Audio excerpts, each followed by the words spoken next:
next drink we're going to make is everyone's favourite after dinner classic. It's the Espresso Martini. We're going to add a few things to make it a bit more interesting for you guys at home, but you should have everything available. The first ingredient we're going to use is a vanilla pod. Start by putting our mixing glass down. We'll use about a quarter of a vanilla pod.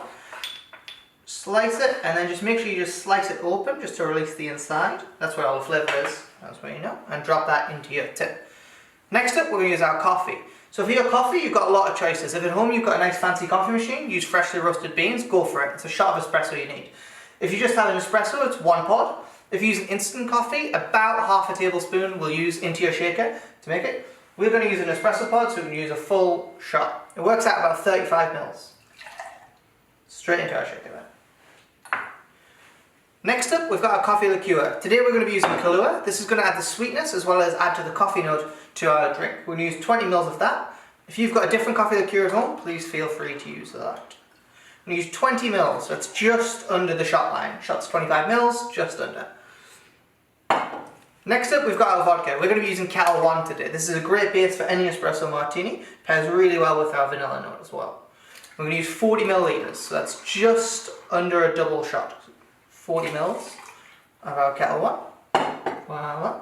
Then we're going to give that a shake. So first up we ice it. Again, ice right to the top as much as you can. Voila. Seal our tin and give it a shake.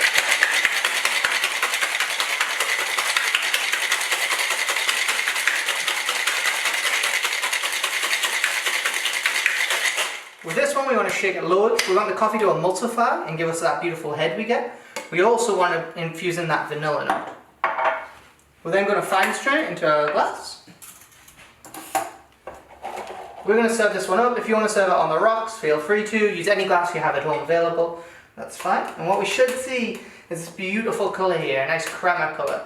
That's going to provide the head to our espresso martini. Put it all in there.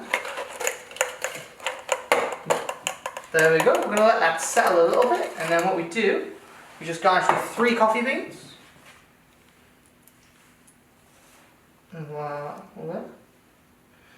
And then we're going to just grate over some dark chocolate. Anything over about 70% cocoa will be beautiful. It's going to put a nice vanilla note, just a little bit on there. There you go guys, there's our espresso martini. Enjoy!